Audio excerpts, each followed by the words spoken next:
They were not scientists. They were not explorers. They were not funded by governments or universities or research institutions. One of them was looking for a lost ship. One was drilling for oil. One was digging for water in a field that had gone dry. And one was simply pulling his fishing nets out of the sea on an ordinary winter morning, the same way he had done thousands of times before. Now, none of them had any idea that what they were about to find would shatter everything the scientific community believed about ancient human civilization, rewrite the timeline of life on Earth, and expose secrets that had been buried, in some cases literally buried, for thousands, and in one extraordinary case, hundreds of millions of years. These were not planned discoveries. There was no moment of calculated triumph, no years of careful preparation finally paying off. There was just a sonar reading that looked slightly wrong, a mound on the sea floor that seemed slightly too structured, a spade striking something hard 15 feet underground, and a net pulling something out of the ocean that every textbook on the planet said had been extinct for 65 million years. What happened next in each of these 4 cases did not just make headlines. It changed history.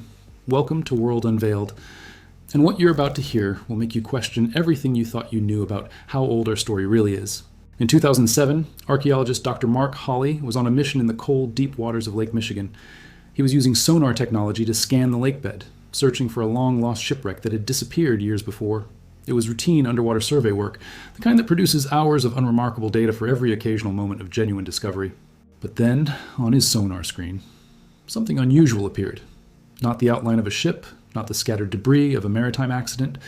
A line, long, straight, and running across the sandy floor of the lake with a precision that immediately seemed wrong for a natural formation. Dr. Hawley did what any serious researcher would do. He put on his scuba diving gear and went down to look for himself. What he found at the bottom of Lake Michigan that day turned the accepted timeline of human history in North America completely upside down. Lying on the flat, sandy lake bed, arranged with unmistakable deliberate intention, was a series of enormous stones forming a perfectly straight line. These stones had not been placed there by water currents or geological forces. The precision of their arrangement made that clear immediately. Natural processes do not produce ruler straight lines of large stones on a lake floor. Someone had placed them there, by hand, with purpose. Dr. Hawley began swimming along the line to see where it led. After several hundred meters, he arrived at a location that made his pulse accelerate. The straight line of stones ended at a perfect circle, a ring of stones arranged with the same deliberate precision as the line that led to it, found with a deep chasm at the far end of the circle. The image that immediately came to his mind was Stonehenge, England's famous prehistoric stone circle that has stood for thousands of years as one of the great enduring mysteries of the ancient world. When news of this underwater structure reached the surface and spread through the media, the reaction was immediate and enormous. Estimates suggested the structure could be 10,000 years old, making it 5,000 years older than Stonehenge itself. People began speculating about its religious or spiritual significance, about what kind of ancient civilization had built it and why. But Dr. Hawley's own focus was not on the circular structure.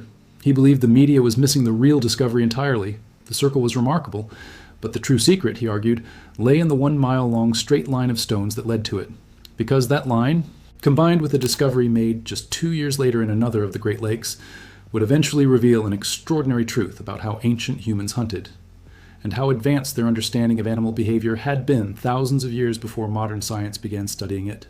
In 2009, anthropologist John O'Shea from the University of Michigan published a research paper announcing that he had found an identical formation of stone lines in Lake Huron, 300 kilometers away from Lake Michigan. O'Shea's conclusion, drawn from extensive research into the habits and behavior of the animals that ancient peoples hunted, was that these stone lines were drive lines. For thousands of years before written history, the native peoples of North America hunted caribou, large migratory animals with one very specific and exploitable behavioral tendency. Caribou always follow straight lines and established paths. They move in predictable directions along predictable routes. Ancient hunters understood this perfectly, so they built straight lines of stones, lines that caribou would follow instinctively, treating the stone formations as natural boundaries that defined their path.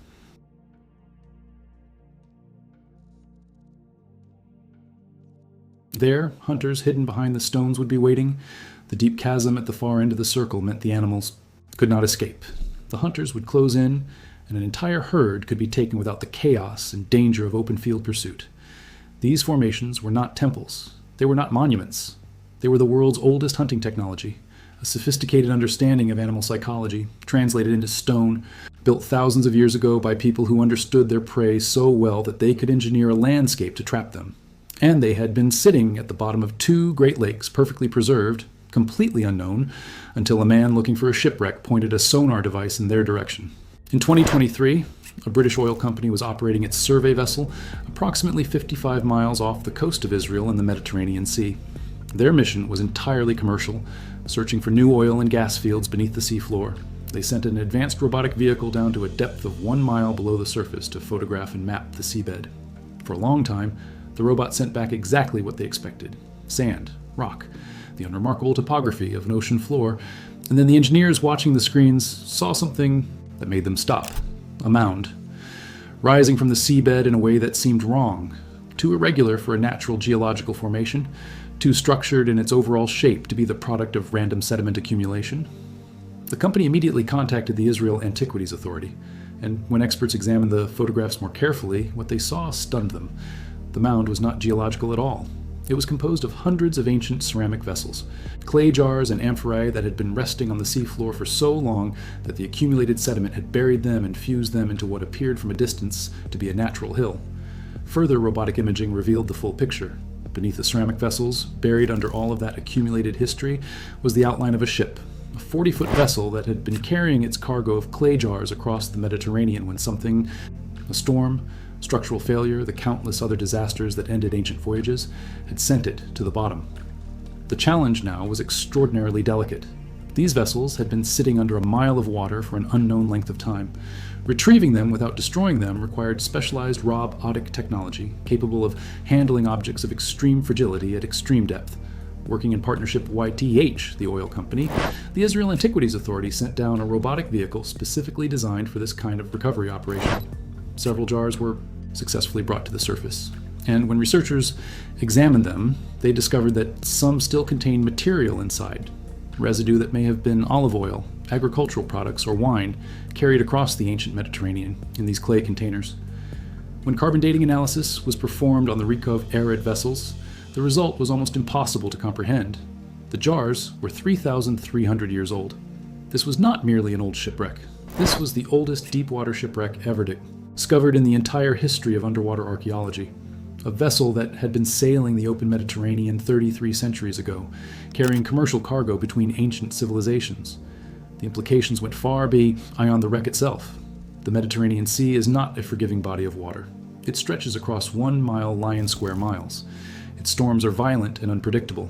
Its open passages between major trading centers require sophisticated navigation, the ability to plot a course across open water far from any coastline, to read wind and current and star position with enough accuracy to reach a destination. The existence of this ship, with its commercial cargo, sailing those waters 3,300 years ago, demonstrated something remarkable. The sailors of the ancient W world were not primitive coastal navigators hugging shorelines for safety. They were deep-water mariners, crossing open ocean on trade routes connecting civilizations that history had barely begged to record, using navigation knowledge that modern scholars are only now beginning to fully appreciate. And the evidence for all of this had been sitting, perfectly preserved, under a mile of Mediterranean water, until an oil company's robot took a wrong turn across an unexpected mound. In December 1938, on the cold coastline of South Africa, a fisherman pulled in his nets after a routine day at sea and found something that had no right to exist. Among the ordinary catch of fish was a creature unlike anything he had seen in 30 years of fishing, 5 feet long, covered in shimmering blue scales. It had a body structure that was immediately deeply wrong. Its upper half resembled a fish, but its lower half had 4 thick, rigid, fleshy limbs that looked less like fins and more like the legs of a land animal. When this extraordinary creature was brought to fish experts for examination, the reaction was disbelief, because the scientific community knew this animal. They knew it from fossils. They had studied its bones in ancient rock, had carbon dated its remains, had concluded definitively that it had died alongside the dinosaurs 65 million years ago and had been extinct ever since. The creature was a Coelacanth, one of the most ancient fish species ever documented in the fossil record, with origins stretching back 400 million years. It had been found in exactly the same geological layers as Tyrannosaurus rex. After the mass extinction event 65 million years ago, its fossil record simply stopped. No Coelacanth bones appeared in any rock layer younger than 65 million years. The scientific conclusion had been unanimous and confident. This creature was gone, wiped out with the dinos' ores, a ghost of deep evolutionary history known only through its preserved remains. And yet, here it was, alive, breathing, looking up from a fisherman's net with the kind of ancient eyes that had been watching the ocean for longer than mammals had existed on Earth. The coelacanth is unlike any other fish alive today in ways that go far beyond its sheer age. Most fish have flexible, delicate fins. The coelacanth has 4 fins built around flesh and bone, genuine limbs, moved in an alternating pattern that resembles the gait of a walking land animal. It is the only living creature known to science that possesses a joint inside its skull, allowing it to lift its entire upper jaw upward when swallowing large prey. In the darkness of the deep ocean where it lives, it navigates and hunts not with eyesight, but with a specialized sensory organ near its nose called the rostral organ, which detects the faint electrical fields generated by the movement of other living creatures. Its skull is 99% fat, dense tissue that protects both the brain and the body from the crushing pressure of deep water.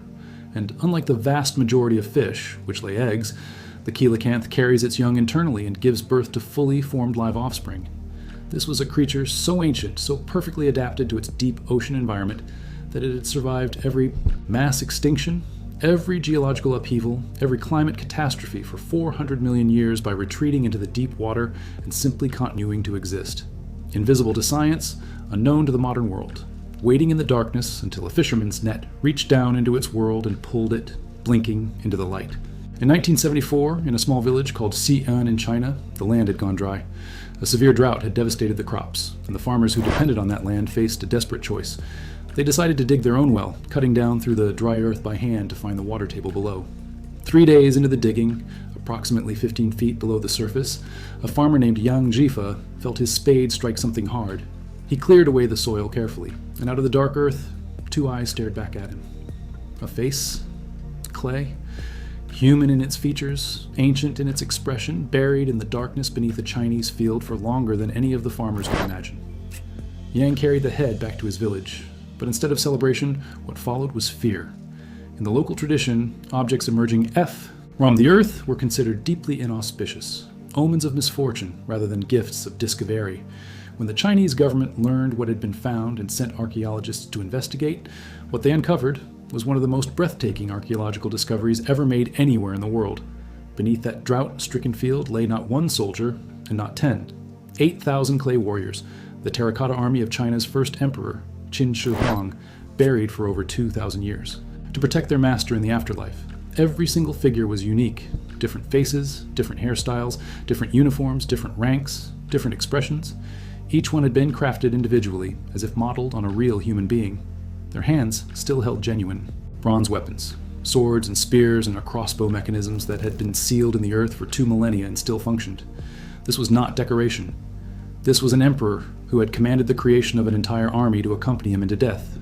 8,000 soldiers, individually sculpted, armed with real weapons, arranged in battle formation beneath the earth, waiting in silence for a command that would never come. And the farmers who found them were right to feel that this discovery would change their lives.